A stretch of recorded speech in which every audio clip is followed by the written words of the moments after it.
মুসল্লি ইকরাম, আজকের পবিত্র জুম্মাবার দিন, গরিবের হজের দিন, আল্লাহ পাক আমাকে এবং আপনাদেরকে আমাকে পবিত্র কালামুল্লাহ শরীফ থেকে কিছু কথা বলার আর আপনাদেরকে আমলের নিয়তে শ্রবণ করার যে আল্লাহ পাক সুবর্ণটুকু সুযোগটুকু দান করেছেন, সেই মহান রব্বুল আলামিনের দরবারে প্রাণ খুলে উজাড় করতে সমকণ্ঠে বলি আলহামদুলিল্লাহ। সম্মানিত মুসলিম ইকরাম, আমি আজকে আপনাদের সম্মুখে এমন একটি বিষয়ে প্রেজেন্টেশন করব ইনশাআল্লাহ। ওই বিষয়টা হচ্ছে রাসূল পাক সাল্লাল্লাহু আলাইহি ওয়াসাল্লামের উপর যে কোরআন নাযিল হয়েছে, এই প্রেক্ষাপট আপনাদের সম্মুখে তুলে ধরার চেষ্টা করব ইনশাআল্লাহ তাআলা। রাসূল পাক সাল্লাল্লাহু আলাইহি ওয়াসাল্লামের উপর কোরআন নাযিল হয়েছে রাসূল সাল্লাল্লাহু আলাইহি ওয়াসাল্লামের বয়স যখন 40 বছর। কার বয়স 40 বছর? তিনি নবুয়তি দায়িত্ব পেয়েছেন কত সালে? 610 খ্রিস্টাব্দে, অর্থাৎ 40 বছর বয়সে। 570 যদি জন্মগ্রহণ করে তাহলে 610, এই দিকটা 30, এই দিকটা 10, কইছি নি 30 10 40 বছর হয়েছে নি। রাসূল সাল্লাল্লাহু আলাইহি ওয়াসাল্লামের জন্মটা কেন রাখবেন 600 আর 570, আর নবুয়ত পেয়েছেন 610 সালে, অর্থাৎ 40 বছর বয়সে। এটা আমরা জানা দরকার আছে না নাই? রাসূল আকরাম সাল্লাল্লাহু আলাইহি সাল্লামের উপর কোরআন নাযিল হয়ে যায়, তখন থেকে কাফের বেঈমানদের অত্যাচার আর নির্যাতন শুরু হয়ে যায়। এর আগে তেমন কোনো অত্যাচার নির্যাতন হতো না। কথা বুঝতে পেরেছে? এর ব্যাখ্যা অনেক।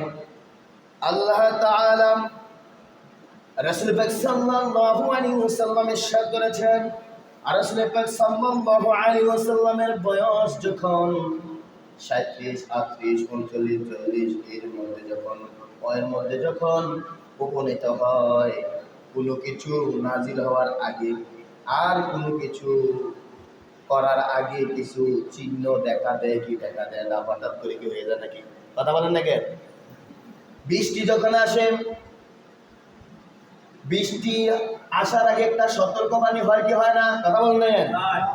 কোন একটা আপনি মাহফিল দিবেন, মাহফিল যদি করেন, মাহফিল কি হঠাৎ করে হয়ে যায় না? এর মাঝে মিটিং বসে, কিভাবে করলে মাহফিলটা সুবিধা হবে, কারে দাওয়াত দিলে মানুষ শুনবে, এরকম ভাবে চিন্তাধারা করে কি করে না? কি খাওয়াই তো মস্ত মাছ যে লোকরা আইব, এই চিন্তাধারা করে মাহফিল হওয়ার আগে। কথা বুঝতে পেরেছেন? ঠিক আছে, হঠাৎ করে 40 বছরে কোরআন নাযিল হয়ে যায়নি, হঠাৎ করে হয়নি। এর কারণ আছে, জাহিলিয়াত যুগের মধ্যে যখন অন্যায় অত্যাচার নির্যাতন হতো, মারামারি হতো, কোবাকুবি হতো, বিশৃঙ্খলা সৃষ্টি হতো, এই দূর করার জন্য, অত্যাচার আর নির্যাতন, অমানসিক এবং অবিচার দূর করার জন্য আমার আপনার নবীর উপর কোরআন নাযিল করেছেন, মানব জাতির হেদায়েতের জন্য। কার জন্য বলেন তো? মানব জাতির হেদায়েত বুঝেন না? আমাদের হেদায়েতের জন্য, সকল মানুষের হেদায়েতের জন্য কোরআন নাযিল করেছেন। কার উপর? আমার আপনার হাবিবের উপর। এই জন্যই কোরআন নাযিল হয়েছে। আর কোরআন নাযিল হয়েছে ওহীর মাধ্যমে, যা ওহী দান করেছেন সকল নবীদের উপর, শুধু আমার নবীর উপর নয়, ওহী দান করেন নাই। আরো আমার আপনার নবীর আগে আরো কত নবী আছে না নাই? মুসা নবী ছিল কি ছিল না? তাওরাত কিতাব নাযিল হয়েছে, তারপর জাবুর কিতাব নাযিল হয়েছে দাউদ আলাইহিস সালামের উপর, আছে না নাই? ইনজিল কিতাব নাযিল করেছেন হযরত ঈসা আলাইহিস সালামের উপর, আর কোরআন নাযিল করেছেন আমার আপনার হাবিবের উপর। এইগুলো 4টা বড় কিতাব, আছে না নাই? এটি ওহীর মাধ্যমে, ফেরেশতার মাধ্যমে, আল্লাহর পক্ষ থেকে ফেরেশতার মাধ্যমে তাদের কাছে আইসা জানাইয়া দিল যে নবীর যুগের সময় নবী ছিলেন। কথা বুঝতে পারতেছেন? যে নবীর যুগে, যে যুগ যখন নবীরা ছিলেন তাদের একটা যোগ আছে না নাই? আছে না নাই? এর কি এই যে ওহীটা হলো আল্লাহর পক্ষ থেকে হইতো, আল্লাহর পক্ষ থেকে হইতো। আল্লাহর পক্ষে একটা মাধ্যম আছে না নাই? হঠাৎ করে তার এমনিতে নাই, মাধ্যম আছে। মাধ্যমটা কি? জিবরাইল আলাইহিস সালাম। মাধ্যমটা কি বলেন তো? কার কাছ থেকে নিয়ে আসতো? এক কথা বলা যায়, গঠক হিসাবে থাকতেন কে? জিবরাইল আলাইহিস সালাম। সকল নবীর গঠক ছিলেন। আল্লাহ তাআলা যা বলতেন নবীর কাছে তা জানাইয়া দিতেন, নবীরা বই প্রস্তুত করতেন আর নবীরা আমাদেরকে জানাইয়া দিতেন। বলেন সুবহানাল্লাহ। এতে বোঝা গেল সকল নবীদের শিক্ষক হলো আমার আল্লাহ তাআলা, আর আমাদের শিক্ষক হলো সকল নবীরা। তাহলে নবীগণের শিক্ষক কি সাধারণ মানুষ না স্বয়ং আল্লাহ? স্বয়ং আল্লাহ। তার মাধ্যমে দিত। এটা শিক্ষক বললে আল্লাহকে বলতে হবে, কারণ জিবরাইলকে বলা যাবে না, কারণ জিবরাইল এক আল্লাহর হুকুমে চলে, জিবরাইল তার হুকুমে চলে, কথা কান না কেন?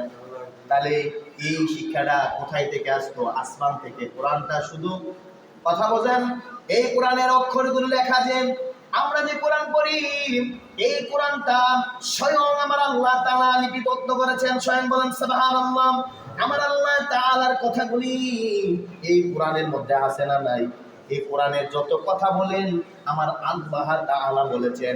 আল্লাহ তাআলা বলার কারণে তো কোরআনটা আমরা পড়ি। আল্লাহ তাআলা রাসূল সাল্লাল্লাহু আলাইহি ওয়াসাল্লাম বলেছেন, ও বান্দা, তোমরা যদি কেউ আল্লাহ তাআলার কথা শুনতে চাও তাহলে বেশি বেশি করে কোরআন তেলাওয়াত করো, অর্থ সহকার, তাফসীর সহকার, কথা বুঝতে পারতেছেন? তাহলে আমরা যদি আল্লাহ তাআলার কথা শুনতে চাই তাহলে আমরা কার কথা কোথায় যেতে হবে? আল্লাহর কথা শুনতে গেলে বলেন তো কোথায়? কোরআনের মধ্যে ঢুকতে হবে। কথা বলেন না কেন? কোরআনের কথাগুলা কার? স্বয়ং আমার আল্লাহ তাআলা। আর যদি আল্লাহ তাআলার হাবিব বলেছেন, বান্দা তোমরা যদি আল্লাহ তাআলার সাথে কথা বলতে চাও তাহলে নামাজে দাঁড়াইয়া যাও। নামাজের মাধ্যমেই হলো আল্লাহ তাআলার সাথে কথা বলি। আমরা যে নামাজের মধ্যে সূরাগুলা পড়ি, মনে করে সূরাগুলাই মনে করি, না না না, এই কথা আমরা আল্লাহ তাআলার সাথে কথা বলি। আমরা আল্লাহ তাআলার সাথে কি করি? কথা বলি। নামাজ যখন আমরা পড়ি না, তখন আল্লাহ তাআলার সাথে কথা বলি। কত সুন্দর ভাগ্য দিয়েছেন কি দেন নাই? ওহীর মাধ্যমে। তাহলে ওহী সাধারণত দুই প্রকার। ওহী কত প্রকার? দুই প্রকার। ওহী মুতলাক, ওহী গায়রে মুতলাক।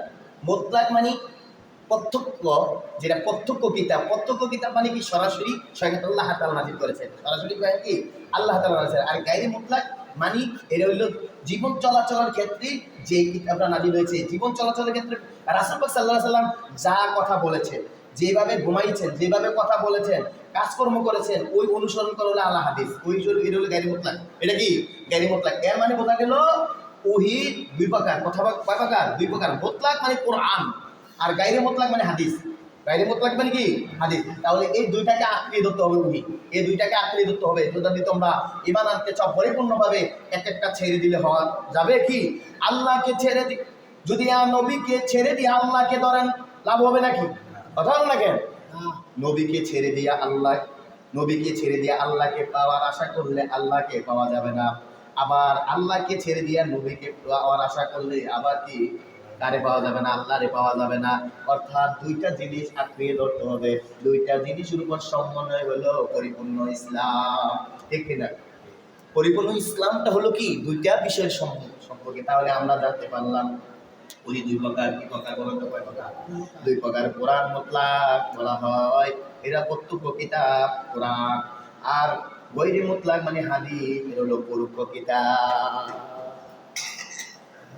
হাদিস কাকে বলে? রাসূল পাক সাল্লাল্লাহু আলাইহি ওয়াসাল্লাম যা বলেছেন, যা করেছেন, সাহাবাদেরকে পরিধি দেখিয়া নিষেধ করেন নাই, তাই হলো হাদিস। রাসূল সাল্লাল্লাহু আলাইহি ওয়াসাল্লামের যে কথা, বাক্য, চলন সব হইল কি? সুন্নাহ, মানে আল হাদিস। সুন্নাহ মানে কি? আল হাদিস। মানব জাতির হেদায়েতের জন্য এই কোরআনটা নাজিল করেছেন। বয়সটা তখন কোন পর্যায়ে পৌঁছলেন? রাসূল পাক সাল্লাল্লাহু আলাইহি ওয়াসাল্লাম তখন 37 বছর যখন পরিণত হয়, তখন তিনি একা থাকতে পছন্দ করতেন, নির্জন ভাবে থাকতেন, একা থেকে কোথায় যাইতেন? জাবালুন নূর হেরা গুহায় থাকতেন। জাবালুন নূর হেরা গুহায় 3 বছর এইভাবে ঘোরাফেরা করেছেন। জাবালুন নূর 3-4 বছর, কথা বুঝতে পেরেছেন? 3-4 বছর কোন কোরআন নাজিল হয় না। যখন 40 বছর হয় তখন কোরআন নাজিল হয়। কিভাবে হয় আমরা জানতে হবে, বুঝতে হবে।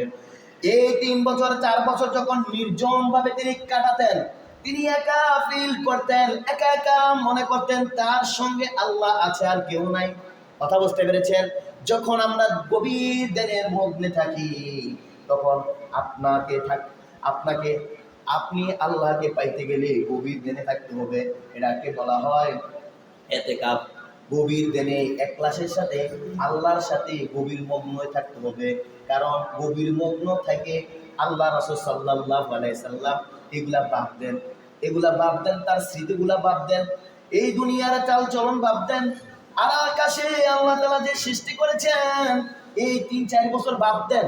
কথা বুঝতেন? হেরা গোয়ায় ভাবতেন, ভাবতেন আমার চাচারা, আমাদের আত্মীয় স্বজন, অনেক মানুষ দিক আল্লাহ এত কিছু সৃষ্টি করলেন, আমি দি দেখতেছি তারা মূর্তি দিয়ে সেজদা করে, মূর্তির কাছে চায়। আমি দি দেখতেছি আমি গাছ সৃষ্টি করেছি, গাছের নত করে। আমি তো দেখতেছি গাভী আল্লাহ সৃষ্টি করেছেন, গাভীরে তারা মান্য করে, গাভীরে মা ডাকে। হিন্দুরা মা ডাকে কি ডাকে না? কথা বলেন না কেন? সূর্য আমি আল্লাহ সৃষ্টি করেছেন, এটা ভাবতেন কে? নবী করিম সাল্লাল্লাহু আলাইহি সাল্লাম হেরা গোয়ায় দেন মুগ্নে। কথা বুঝছেন? তাহলে আমরাও কি ভাবতে হবে কি ভাবতে হবে না? আপনি নিজেকে পাবেন, আপনি যখন নিজেকে পাবেন নিজের মধ্যে একটা প্রশ্ন তুলতে পারেন, এই দেখেন এই আল্লাহ তাআলা যদি না থাকতো তাহলে এই দুনিয়া কি চলতো? আল্লাহ তাআলা আছেন বলে দুনিয়া চলে, আল্লাহ তাআলা আছেন বলে সূর্য পূর্ব দিকে দেখে পশ্চিমে অস্ত্র যায়, আল্লাহ তাআলা আছেন বলে এক সময় বৃষ্টি আসে আরেক সময় বৃষ্টি আসে না। তাহলে এই নিয়ে চিন্তা করার দরকার আছে না নাই? কথা বলেন না কেন? এটা কি এমনিতে হয়ে যায় নাকি? এই চিন্তা কখন আসবে? যখন আপনি গভীর মগ্নে থাকবেন, একাকী ফিল অনুভব করে ভাববেন সৃষ্টিকুল। তখন রাসূল সাল্লাল্লাহু আলাইহি ওয়াসাল্লাম ভাবতেন, হায় রে আশ্চর্য কাহিনী, সবগুলো আল্লাহ সৃষ্টি করলো আর আমার বাপ চাচারা কি কি এইগুলা ধর্ম পালন করে। তখন তিনি ব্যথিত হতেন কি হতেন না? কথা বলেন না কেন? ব্যথিত হয়ে যেতেন। 2-3 বছর তিনি ব্যথিত হলেন, চিন্তায় মগ্ন হলেন। মগ্ন হওয়ার পর তিনি স্বপ্নে দেখতেন, বাস্তবে স্বপ্নে যেটা রাত্রে দেখতেন সকালে উঠে দেখতেন, এটাই বাস্তব পরিণত। বলেন সুবহানাল্লাহ। এটা হলো 40 বছরের আগের ঘটনা বলতেছি, যে 37 থেকে 40 বছরের ঘটনা। তিনি যেটা স্বপ্নে দেখতেন এটাই বাস্তব হয়ে যেত। আমরা স্বপ্নে দেখি না? অনেকে স্বপ্নে দেখে মুখটা হস করতে গেছে, ঘুম থেকে উঠা দেখে বিছানার মধ্যে নারী। কথা বলেন না কেন? অনেকে দেখে মসজিদে নামাজ পড়তে আছে, স্বপ্নে ভালো স্বপ্ন কিন্তু। তাহলে ঘুমোতে উঠা দেখে কি? কথা বলেন না কেন? কথা বলেন না কেন? বিছানায়। আমি আপনাদের এই মসজিদে থাকা অবস্থায় একদিন ফজর নামাজ মনে ধীরে হয়েছে, স্বপ্নে আমার শয়তানে নাকি দেখায় যে আমি নামাজ পড়াইয়া আর বাড়ি গেছি, মুসলিরা বাড়ি গেছে। কিন্তু হাও ঘুমে তুইটা দিই আমার আরেকজন ওই আনন্দে ঘুম দিছে। কথা বলতেন নি? তো এইগুলো কি? তাহলে আমি ঘুমের দুইটা দিতে কি মুসলি দেই নাই আর আনে না দিয়ে ঘুমাইছে। এখন হঠাৎ করে মনে হচ্ছে আর নামাজ না ফজর নামাজ আছে। কথা বলছেন? তাহলে আমাদের স্বপ্ন আর কি বাস্তবে মিলে না। রাসূলুল্লাহ সাল্লাল্লাহু আলাইহি ওয়াসাল্লামের স্বপ্নটা কি? রাত্রে যা দেখতেন তাই কি হতেন? কথা বলেন না কেন? তাই পাইতেন। রাসূল সাল্লাল্লাহু আলাইহি ওয়াসাল্লামের স্বপ্ন যা দেখতেন তাই দেখতে সকাল হলে এটা বাস্তবে পরিণত হয়ে যেত। আর আমরা স্বপ্নে দেখলে বাস্তবে পরিণত হতো না। এভাবে স্বপ্ন যুগে দেখতেন। এভাবে তিনি 3 বছর 4 বছর হেরা গোয়ে যাইতেন আর আসতেন। আম্মা জান খাদিজাতুল কুবরা কে বলেন তো? জানেন কি জানেন না? তার স্ত্রী, বিশ্বনবী সাল্লাল্লাহু আলাইহি সাল্লামের স্ত্রী। তার স্ত্রীর নাম কি বলেন তো? রাসূল পাক সাল্লাল্লাহু আলাইহি সাল্লামের স্ত্রীর নাম কি? কথা বলেন না কেন? খাদিজাতুল কুবরা। ওই সময় ছিল না খাদিজাতুল কুবরা? 37 বছরে রাসূলুল্লাহ সাল্লাল্লাহু আলাইহি সাল্লাম বয়স যখন 25 তখন বিবাহ করে। আর এটা আমি ঘটনাটা কি বিবাহের আগের ঘটনা বলতেছি না পরের ঘটনা বলতেছি? পরের ঘটনা। স্ত্রী আছে না? স্ত্রী কি করতেন? খাবার বানাই দিতেন। রাসূল সাল্লাল্লাহু আলাইহি সাল্লাম এই খাবার নিয়ে কি করতেন? হেরা গোয়া চলে যেতেন, জাবালুন নূর পার হেরা গোয়া। কথা বুঝতে পারতেছেন? খাবার নিয়ে কই যেতেন? হেরা গোয়ার মধ্যে চলে যাইতেন। সেখানে কেন যাইতেন? সবগুলো চিন্তা করতেন, আসলে আল্লাহ তো আছে, আমরা ইবাদত করার মালিক একমাত্র আল্লাহ তাআলা। তিনি যে এই দৃশ্যগুলো দেখতেন, তার ব্যবসা ছাড়া দেবের মুক্তি করতেছে, তো তার একটা চিন্তা লাগে কি লাগে না? এটা সম্পর্কে একটা গবেষণা করার দরকার আছে না নাই? কথা বলেন নাই? গবেষণা করার জন্য কি করছেন? তিনি হেরাগুয়ায় গিয়েছেন। আপনারা চিন্তা করবেন, নিজের এই ফিলটা অনুভব করবেন। তাহাজ্জুদের নামাজের পরে মনে করেন আল্লাহ ছাড়া আমার ছাড়া কেউ না। আসলে তো আল্লাহ ছাড়া আমার ছাড়া কেউ আছে? আমার সন্তান, আমি জন্ম দিয়েছি, আমার সন্তান আপন থাকবে না, মিথ্যা নাকি? কথা বলেন না কেন? স্ত্রীকে কবুল করে বিয়ে করে আনছি, যে স্ত্রী স্বামীরে ছাড়া বাসে না, স্বামী স্ত্রী ছাড়া বাসে না, এরকম আসে না? ঘটনা নাই? এই স্ত্রীও স্বামীরে দেখে পালাইব, স্বামীও স্ত্রী দেখে পালাইব। يوم يفر المرء من أخيه وأمه وأبيه وصاحبته وبنيه। সেদিন সূরা আবাসার মধ্যে আল্লাহ তাআলা স্পষ্ট জানিয়েছেন, সেদিন পিতা মাতা সন্তানদের দেখে পালাবে, সন্তান পিতা মাতাকে দেখে পালাবে। কার কথা? এটা স্বয়ং আল্লাহ তাআলার কথা। এতে কি সন্দেহ আছে নাকি? কথাটা বলেছেন কে? কথা বলেছেন কে? কি বানায় কথা বলি? আপনার কি সন্দেহ নাকি? সন্তান বাবাকে দেখে পালাবে, বাবা সন্তানকে দেখে পালাবেন। বাবার যখন আমল কম হবে, সন্তানের কাছে যাবে, বাবা আমাকে একটু আমল দাও, বাবা একটু আমাকে আমল দাও। বাবা উত্তর দেবে কি জানেননি? বাবা উত্তর দেবে আমার সন্তান ছিল না, তুই আমার সন্তান না। কথা বলছেন? আবার বাবা যখন সন্তানের কাছে যাবে, সন্তান বলেছে তুমি আমার বাবা ছিল না দুনিয়া থাকতে। ঠিক এভাবে স্ত্রীর কাছে স্বামী যাবে আমলের জন্য। স্ত্রী বলবে, স্ত্রী যদি স্বামী যায় স্ত্রীর কাছে, স্ত্রী বলবে আমার স্বামী ছিল না দুনিয়া থাকতে। ঠিক তেমনি ভাবে স্বামী যখন স্ত্রীর কাছে যাবে, স্ত্রী বলবে আমার স্বামী ছিল না। আর স্ত্রী যখন স্বামীর কাছে যাবে, স্বামী বলবে আমার দুনিয়া থাকতে কি ছিল না? স্ত্রী ছিল না। কথা বুঝতে পারতেছেন? এগুলা বাসা কার? তাহলে আমরা কার জন্য এত কিছু করি? সন্তানের সুখের লাগে, সুখের লাগে আছে না নাই? কার? এই আমাদের শাস্তি ভোগ করবো কে? এটা আমরা বাবার দরকার আছে না নাই? গভীরভাবে চিন্তা, এটার তো এক মগ্ন থাকতে হবে। এই জন্য বলি, একমাত্র আপনারা নিজেরা ভাববেন ধ্যান মগ্ন থাকবেন। বিশ্ব নবী ধ্যান মগ্ন ছিলেন। এমন সময় যখন 40 বছর উপনীত হয়ে যায়, তখন জিব্রাইল আলাইহিস সালাম আসেন। আয়েশা বলেন তখন জাপ দিয়ে ধরেন। আমরা অনেক সময় স্যাবরা খাইয়া উঠি না, পশম খাড়ায় যায়। এরকম কেউ স্যাবরা খাইয়া উঠছেন কিনা? মনে হয় যে কেউ ভূতে অনেকটা ধরছে না, আমারও ধরছে ভূতে, চাপ দিয়ে মানে ভূতে মাইরা লিবে এমন অবস্থায় ঘুমের মধ্যে আছে না নাই? ধরে নাই মনে হয়? ধরছিনি কাউরে না, বানায় কথা বলতেছি। ভূতে যেমনি ভাবে ধরলে চাপ দিয়া ধরে ব্যথা বেদনা করে অস্থির অবস্থা অনেক সময় লাগে। এমন অবস্থায় তিনি যখন গভীর ধ্যানমগ্নে থাকতেন, তখন তিনি বিশ্ব নবী দেখতে পেলেন। তার উপর কে যে ঝাঁপিয়ে পড়াতে তিনি ভয় পেয়ে গেলেন। ভয় পাওয়ার কথা কি কথা না বলেন তো? ভয় পাওয়ার কথা। এরপরে আমার আল্লাহ তাআলা ভয়কে দূর করার জন্য আল্লাহ তাআলার পক্ষ থেকে আল্লাহ তাআলা বিশ্বনবীর চোখ আর আমাদের চোখ কি এক নাকি? বিশ্বনবী যা দেখতেন আমরা কি তা দেখতে পাই? সাহাবারাও দেখতে পাইতো না। বিশ্বনবী জাহান্নাম দেখতে পাইতেন, জান্নাত দেখতে পাইতেন। আমরা এই চোখ দিয়ে কি জান্নাত জাহান্নাম দেখি নাকি? অনুভব করতে হবে। ঈমান থাকলে অনুভব করতে হবে এই জান্নাত জাহান্নাম অবশ্যই আছে, ঠিক কিনা? নিজেকে অনুভব করে মনে করতে হবে জান্নাত আছে কবরে, জাহান্নাম আছে না নাই? ভাই কথায় কথা আছে। এক হিন্দু ভাইয়ের কাছে কথা বলছিলাম, চুল কাটতে গেছি, যাওয়ার পরে বলছি ভাই আমার পরিচিত লোকে, তখন আমি যখন বললাম ভাই মরার পরে তো জান্নাত জাহান্নাম আছে, জান্নাতে কত মাছ নেয়ামত বড় খাওয়াবে, আর জাহান্নামে আগুন। তো হুজুর আপনি কি গেছেন কবরের মধ্যে? কবরটা একটা কুইরা দেন তো, ওটা হাড্ডি পাতে কিছু পাবেন? বলেন নাউজুবিল্লাহ। হিন্দুদের কথা কি হাড্ডি পাবেন? কথা বুঝতে পারতেছেন? কবরে কি হাড্ডি কি দেয়ার কথা? এটা হলো অদৃশ্য। জান্নাত জাহান্নাম মানে কি? কথা বলেন না কেন? অদৃশ্য। রাসূল পাক সাল্লাল্লাহু আলাইহি সাল্লামের উপর কি হতো? কোরআনটা যখন নাজিল হয়ে যেত, তখন অস্থির অবস্থা হতো। জিব্রাইলকে দেখতে পেতেন। আল্লাহ তাআলা দেখালেন জিব্রাইল আলাইহিস সালাতু সালাম আল্লাহর হাবিবের কাছে আসলো কোরআন নিয়ে। 5টা প্রথম আয়াত নিয়ে আসলো, সূরাতুল আলাক। তোরা জানেন কি জানেন না? কথা বলেন না কেন? সূরাতুল আলাক 5টা আয়াত নিয়ে আসলো। এই আলাকের মধ্যে বলল اقرأ باسم ربك الذي خلق خلق الإنسان من علق اقرأ ربك الأكرم الذي علم بالقلم علم الإنسان ما لم يعلم الله أكبر। আল্লাহ তাআলা বলেছেন ইকরা, সর্বপ্রথম ইকরা আছে। ইকরা মানে পড়ো। ইকরা মানে কি? পড়ো। এতে বোঝা গেল আমরা আমল করার আগে কি শিখবো? আমরা শিক্ষা অর্জন করব না আগে আমল করব? কথা বলেন তো। এর ব্যাখ্যা হলো আমরা কোনো কিছু আমল করার আগে শিক্ষা অর্জন করতে হবে।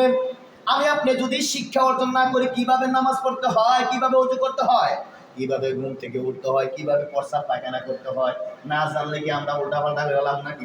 করবো কি করবো না? কথা বলেন না কেন? কিভাবে বাথরুমে যাইতে হয়, কিভাবে বাথরুম করতে হয়। ছোট বাচ্চারা দেখবেন হাফ যে প্যান্ট পরা অবস্থায় প্রস্রাব করে দেয়, পায়খানা করে দেয়, অত স্যান্তর জ্ঞানটা নাই।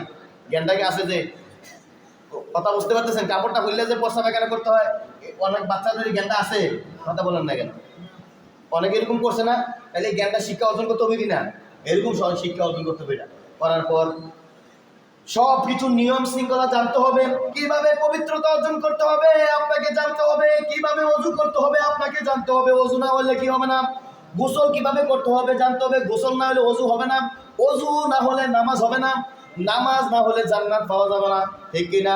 আমরা কিভাবে নামাজ পড়তে হবে? ফজর নামাজ কয় রাকাত, যোহর নামাজ কয় রাকাত, আসর নামাজ কয় রাকাত, কিভাবে পড়তে হয়, কোন সূরা পড়তে হয়, দোয়া দুরূদ কি পড়তে হয়, এগুলো যদি আমরা শিক্ষা অর্জন না করি তাহলে আমরা কেউই ইবাদত করতে পারবো না। এই জন্য আগে শিক্ষা পরে আমল, আগে শিক্ষা কি পরে আমল। ইকরা বিসমি রাব্বিকাল্লাযী খলাক। আল্লাহ তাআলা প্রথম শিক্ষা দিয়ে বলেছেন, বান্দা আমল করার আগে কি করো? শিক্ষা অর্জন করো। আমল করার আগে কি করো? শিক্ষা অর্জন করো। শিক্ষা করে দেন। এখন বললেন তিনি তিনবার জিবরাইল আলাইহিস সালাতু সালাম বললেন ইকরা। তিনি বললেন লা আদরি, আমি জানি না, আমি পড়তে জানি না। তিনবার বলার পরে তিনি পড়তে জানেন না এইগুলা বললেন। কে বললেন? বিশ্বনবী সাল্লাল্লাহু আলাইহি ওয়াসাল্লাম। ইকরা বিসমি রাব্বিকাল্লাযী খলাক, খলাকাল ইনসানা মিন আলাক। আমি বলো, মানুষকে আমি সৃষ্টি করেছি জমাট রক্ত থেকে, লুৎফা মানে নাপাক একটা বস্তু থেকে। নাপাক বস্তু তো বোঝেন, বীর্য থেকে।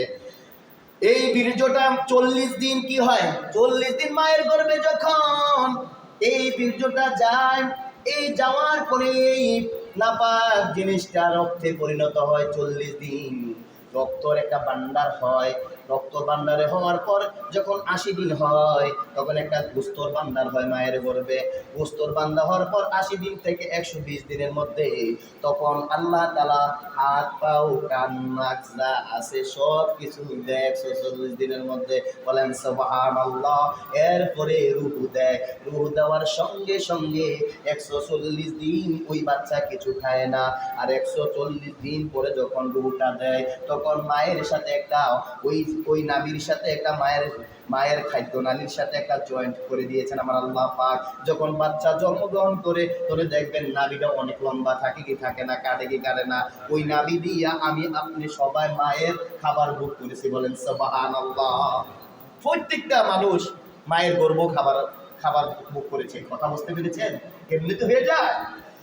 তাইলে খলাকাল ইনসানা মিন আলাক, খলাকাল ইনসানা মিন আলাক, মানুষকে সৃষ্টি করেছেন নাপাক দিয়ে বিভিন্ন। এবং আল্লাহ তাআলা বিভিন্ন সৃষ্টির কুল রয়েছেন। আমার আল্লাহ তাআলা হযরত আদম আলাইহিস সালামকে সৃষ্টি করেছেন মাটি দ্বারা। আর সকল আদম আর হলো হাওয়ার সৃষ্টিটা হইল ওই ভিন্ন রকম। আর সকলকে নাপাক বস্তু দিয়ে সৃষ্টি করেছেন। বলেন সুবহানাল্লাহ। হযরত আদম আলাইহিস সালামের সৃষ্টি আর হযরত ঈসা আলাইহিস সালামের সৃষ্টিটা ভিন্ন ছিল। কথা বুঝতে পেরেছেন? আর নাইলে সবাই কি বুঝতে পারতেছেন? সবাই নুতফা থেকে আমরা হয়েছি, নাপাক বস্তু থেকে। তাইলে ইকরা বিসমি রাব্বিকাল্লাযী খলাক, খলাকাল ইনসানা মিন আলাক। ইকরা রাব্বুকাল আকরাম, পড়ো তোমার প্রভুর নামে। খলাকাল ইনসানা মিন আলাক, ইকরা রাব্বুকাল আকরাম আল্লাযী আল্লামা বিল কলাম। আমি মানুষকে কলমের দ্বারা শিক্ষা দিয়েছি। আল্লামা বিল কলাম, আল্লামাল ইনসানা মা লাম ইয়ালাম। মানুষ তা জানতো না। বিশ্বনবীও প্রথম জানতেন না। আল্লাহ তাআলা শিখাইছেন। বিশ্বনবী ছিলেন নিরক্ষর। নিরক্ষর মানে কি? কোনো অক্ষর জ্ঞান জানতো না, কোনো কিছুই জানতো না। জানাচ্ছেন কে বলেন তো? আমার আল্লাহ তাআলা জানাচ্ছেন। বিশ্বনবী কোনো মূর্খ নয়। মূর্খ এক জিনিস আর নিরক্ষর আরেক জিনিস। নিরক্ষর মানে কি? জানলে জানাবে। মূর্খ মানে শিখাইলেও শিখতে পারে না। মূর্খ মানে কি? শিখাইলেও শিখতে পারে না। কথা বুঝতে পারছেন? আমার রাসূল, আমার আপনার নবী কি মূর্খ ছিলেন না নিরক্ষর ছিলেন? নিরক্ষর ছিলেন। জানলে সব জেনে গেছেন। রাসূল পাক সাল্লাল্লাহু আলাইহি সাল্লাম নিরক্ষর ছিলেন। এর প্রমাণ আর দোহার মধ্যে আছে।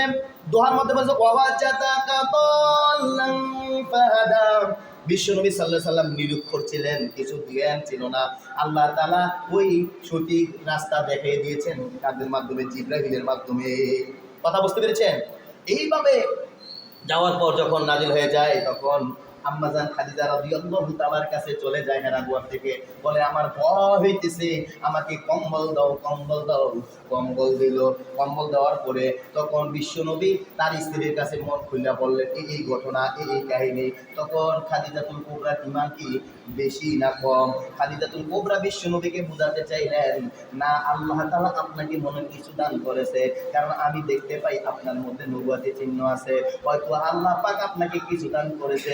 যাই কথা তাই সত্যি হলো। বিশ্বনবী তখন ভয়টা দূর হলো। বিশ্বনবী বলল এই ভয় আমার উপর চাপ সৃষ্টি হলো। এই কথা বলার পরে তখন আম্মাজান খাদিজাতুল কুবরা সান্ত্বনা দিলেন, দেখুন আল্লাহর হাবিব, আল্লাহর নবী, আপনার উপর কোনো আল্লাহ তাআলা বিচার করবে না, আপনার উপর কোনো জুলুম করবে না, কারণ আপনি কারোর ক্ষতি করেননি। আপনি সকল মানুষের সাথে উত্তম ব্যবহার করেছেন, অসহায় লোকদেরকে সাহায্য করেছেন, দুর্গত লোকদের সাথে আপনি ছিলেন, তাহলে আপনার প্রতি কি কোনো জুলুম করবে নাকি? করবে না। এইভাবে কথা বলার পর তখন ওহী নাজিলের ঘটনা বলতেছি। এইভাবে বলার পর হযরত খাদিজাতুল কুবরা তার চাচা আছে যে ওরাকা বিন নাউফিলের কাছে নিয়ে যান। তিনি অনেক বৃদ্ধ লোক, কারণ যারা যে ছোট বয়স আর যারা মুরব্বী তারা কি এক নাকি? কথা বলেন না, এক নাকি? মুরব্বী অনেক অতীতের ইতিহাস বলতে পারবে, একটা বাচ্চা কি বলতে পারবে নাকি? তখন রাসূল সাল্লাল্লাহু আলাইহি সাল্লাম তো এত বয়স 40 বছর, আর ওনার বয়স আরো বেশি। নওফুলের বয়স মনে করেন 100 বছর। 100 বছর আগে অনেক কিছু দেখছে না? তো দেখার পরে এই ঘটনা বললেন। তিনি ছিলেন ওরাকা বিন নওফিল, খাদিজাতুল কুবরার চাচা ছিলেন। কে ছিলেন? চাচা। খাদিজাতুল কুবরার চাচা, তাহলে এর মানে বিশ্বনবীরও কি চাচা? আসার পরে বললেন আপনার ভাতিজাকে বললেন। খাদিজাতুল কুবরা বলতেছেন আমার স্বামী অর্থাৎ আল্লাহ তাআলার নবী, এই ঘটনা হয়েছে। তখন তিনি বললেন আমি পূর্বে এরকম ঘটনা দেখেছি, ওই জিবরাইলের মাধ্যমে ওহী আসতো। তখন তিনি বললেন না, কোনো ওহী নাজিল হয়েছে। বলেন সুবহানাল্লাহ। তিনি বলে দিয়েছেন ওহী নাজিল হতো, আর তিনি বলে দিয়েছেন তিনি একজন নবী, তিনি ভবিষ্যৎবাণী বলে দিয়ে গেছেন। বলেন সুবহানাল্লাহ। আবার এটাও বলছেন ওরাকা বিন নওফিল বলছেন আমি যদি বেঁচে থাকতাম, আমি যদি যুবক থাকতাম, টাকা যুগ হতাম, ভাতিজা তোমার জন্য না কত ভালো হতো। ওরাকা বিন নওফিল বললেন কত না ভালো হতো। তখন বিশ্বনবী একটা প্রশ্ন জায়গা যায়, এখানে যদি এই কথা বলে একটা প্রশ্ন জাগে কি জাগে না? আমি যদি বেঁচে থাকতাম, আমি যদি যুবক থাকতাম, তাহলে আপনার জন্য কতটা ভালো হতো। তখন এই কথাটা বললেন কেন? তখন ওরাকা বিন বললেন আপনার উপর যখন কোরআন নাজিল হবে তখন আপনাকে পাগল বলবে, আপনাকে মাতাল বলবে, আপনার উপর অনেক অত্যাচার বেড়ে যাবে। ঠিক হয়েছে কি হয়েছে না? যখন কোরআন নাজিল হওয়ার আগে কোনো এত পাগল উপাধি দেয় না, যখন কোরআন নাজিল হয় তখন বিশ্বনবীকে কয়বার পাগল বললো, তুমি পাগল। তারা কাফের বেঈমানরা বলল বিশ্বনবীকে পাগল, বিশ্বনবীকে পাগল নাকি? তখন আল্লাহ তাআলা কলমের মধ্যে আবার জানিয়ে দিয়েছেন মা আনতা বিনিয়ামাতি রাব্বিকা বিমাজনুন, নবী কোনো পাগল নয়, পাগল হলো তোমরা, তার চাচারা। কথা বুঝতে পেরেছেন? ওরাকা বিন নওফিলের কথাটা বাস্তব হয়েছে কি হয়েছে না? এভাবে পাগল বলে উপাধি দিলেন। এরপরে কিছুদিন বন্ধ ছিল, বঞ্চিত যখন বন্ধ ছিল, ওহী আসা বন্ধ ছিল, তখন কি হলো?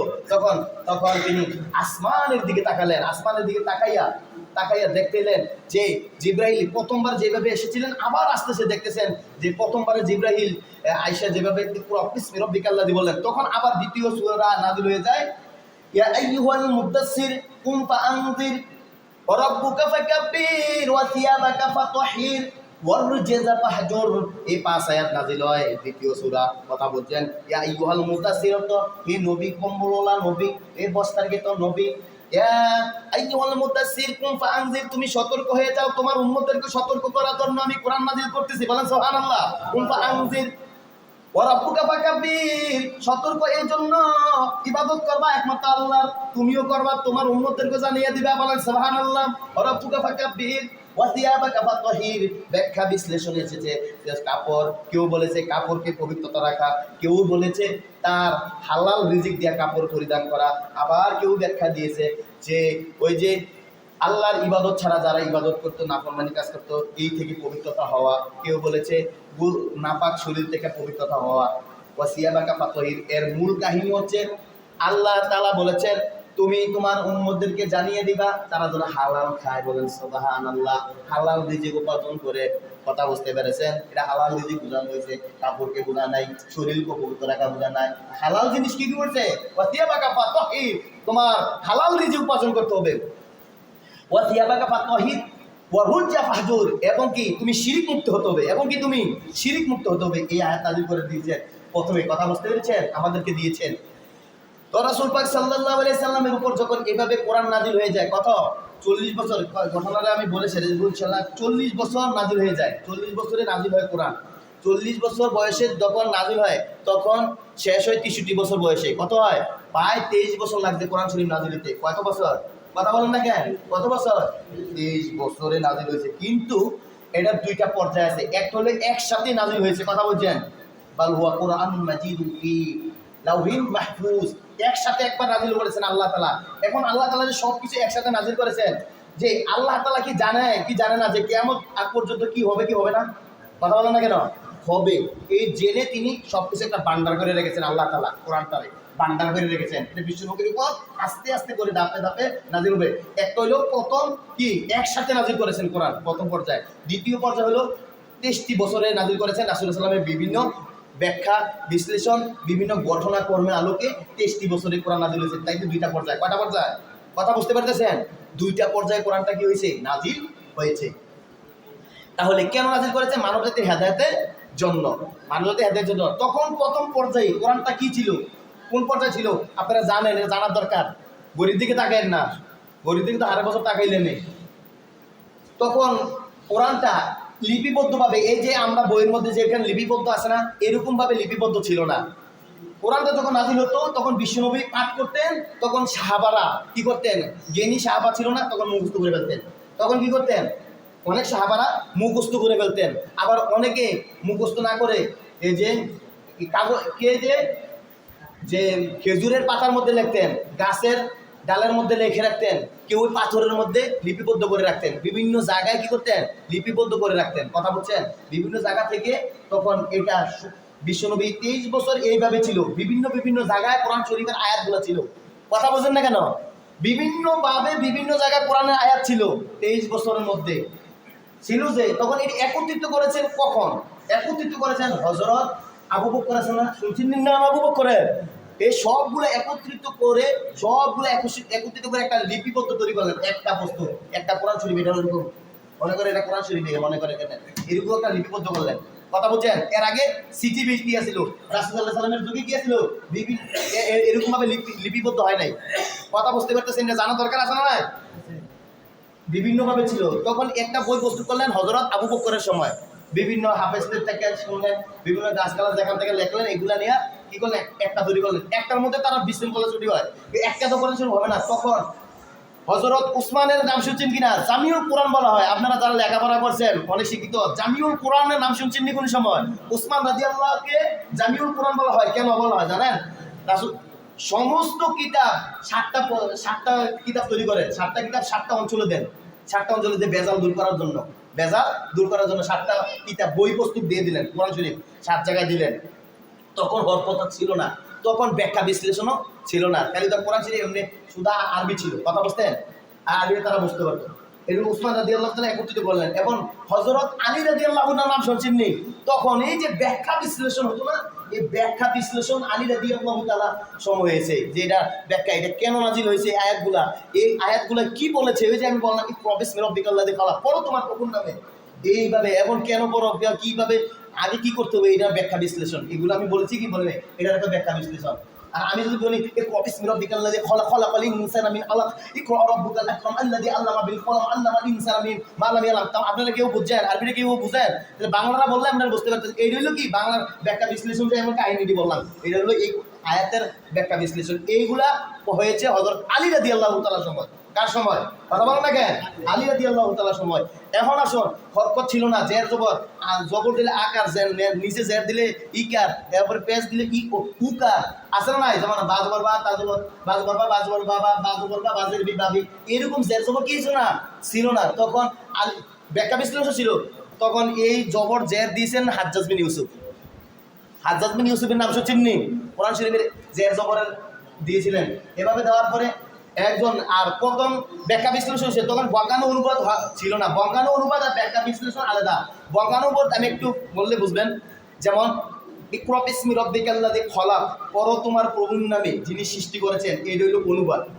আর ইকরা পড়ো, এই যে ব্যাখ্যা বিশ্লেষণ কেন পড়তে হবে, কেন শিখতে হবে, এটার একটা ব্যাখ্যা বিশ্লেষণ আসার নাই, এই হইল ব্যাখ্যা বিশ্লেষণ। আর এই হইল অনুবাদ। এই অনুবাদ করেছে গিরিশচন্দ্র সেন।